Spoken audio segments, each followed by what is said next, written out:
हाल के दिनों में भारतीय शेयर बाजारों ने अपना जबरदस्त प्रदर्शन किया है।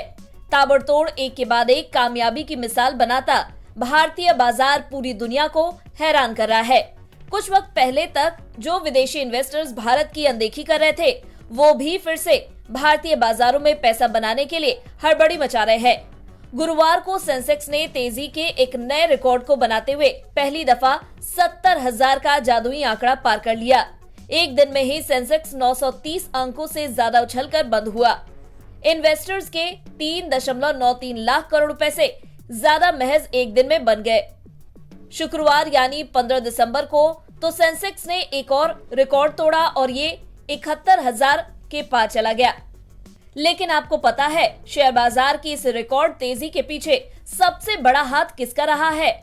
इसके पीछे सबसे बड़ा रोल रहा है सरकारी कंपनियों का। इन कंपनियों ने ऐसा धुआंधार प्रदर्शन किया है कि टाटा, अदानी और अंबानी भी इनके सामने फिसड्डी नजर आ रहे हैं। है ना हैरत वाली बात? और ये बात हम ऐसे ही नहीं कर रहे हैं, आंकड़े इस बात की तस्दीक कर रहे हैं। वहीं सरकारी कंपनियां, जिन्हें कुछ वक्त पहले तक कोई पूछता नहीं था, सबको लगता था कि प्राइवेट कंपनियों के मुकाबले सरकारी कंपनियां क्या ही परफॉर्म करेंगी। लेकिन प्रधानमंत्री नरेंद्र मोदी की रणनीति और आत्मनिर्भर भारत के मंत्र ने इन सरकारी कंपनियों में जैसे नई जान फूंक दी है और पूरा बाजार इन कंपनियों की जय जयकार कर रहा है।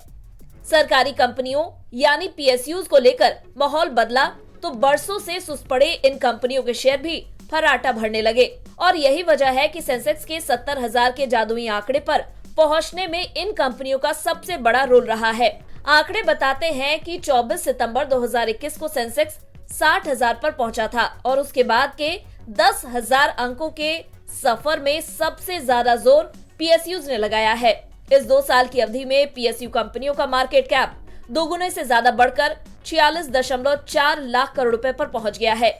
24 सितंबर 2021 को पीएसयूज का मार्केट कैप 20,19,817 करोड़ रुपए था।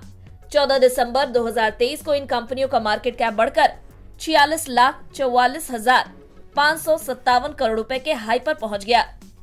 इस करीब 2 साल की अवधि में इन पीएसयूज का मार्केट कैप 26,24,740 करोड़ रुपए बढ़ा है। फीसदी के हिसाब से देखें तो ये इजाफा करीब 130% बैठता है।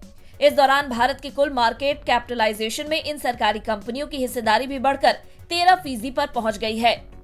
सबसे बड़ी बात यह है कि पीएसयूज की इस रैली ने वेल्थ क्रिएशन में टाटा, रिलायंस और अडानी ग्रुप को भी पीछे छोड़ दिया है।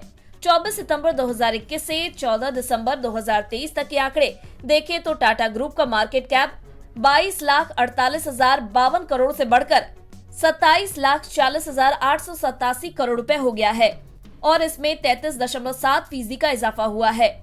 टाटा ग्रुप का मार्केट कैप 7,56,758 करोड़ रुपए बढ़ा है। अडानी ग्रुप का मार्केट कैप 14,37,432 करोड़ रुपए पर पहुंच गया है, जो कि पहले 9,78,188 करोड़ रुपए था। इसमें 47% का इजाफा हुआ है। अडानी का मार्केट कैप 4,59,243 करोड़ रुपए इस दौरान बढ़ा है। वहीं मुकेश अंबानी की रिलायंस की बात करें तो इसका मार्केट कैप 18,61,389 करोड़ रुपए पर पहुंच गया है, जो कि पहले 16,87,818 करोड़ रुपए था। इसमें 1,73,571 करोड़ रुपए का इजाफा हुआ है, जो कि फीसदी में 10.3% बैठता है। हाल के वक्त में न सिर्फ बड़ी सरकारी कंपनियों के शेयरों में तेजी आई है, बल्कि छोटी मझौली सरकारी कंपनियों के शेयरों में भी जबरदस्त तेजी दिखाई दी है। डिफेंस से लेकर इलेक्ट्रॉनिक्स, मैन्युफैक्चरिंग, रेलवे, शिपिंग जैसे तमाम सेक्टर्स में मौजूदा सरकारी कंपनियों पर इन्वेस्टर्स मेहरबान है। खास तौर पर 3 दिसंबर को आए 5 राज्यों के चुनावी नतीजों ने इन कंपनियों को जैसे तूफान बना दिया है। इन्वेस्टर्स को लग रहा है कि 2024 में होने वाले आम चुनावों में पीएम मोदी की अगुवाई में बीजेपी फिर से सरकार बना सकती है और इस वजह से सरकारी कंपनियों में बड़ी खरीदारी हो रही है। देखना ये होगा कि क्या सरकारी कंपनियां अपने मौजूदा रिटर्न के आंकड़ों को आगे भी कायम रख पाएंगी या नहीं। बिस्तक आपके लिए लाया है प्रीमियम मेंबरशिप प्रोग्राम, जहां आपको मिलेंगे कई सारे फायदे, जिनमें मार्केट न्यूज़लेटर, लाइव चैट पर आपके सवालों के सबसे पहले जवाब, मार्केट आउटलुक, वीकेंड पर मार्केट स्कैन, एंकर्स के साथ चैट और भी बहुत कुछ। इस प्रीमियम सब्सक्रिप्शन में 3 तरह के प्लान्स हैं। सिल्वर, गोल्ड और प्लैटिनम, जिनकी शुरुआत मात्र 159 रुपए महीने से होती है। इससे जुड़ना भी बेहद आसान है। बिस्तक के YouTube चैनल पर जाएं, ज्वाइन बटन पर क्लिक करें और अपना प्लान सिलेक्ट करें। बस बन गए आप हमारे प्रीमियम मेंबर।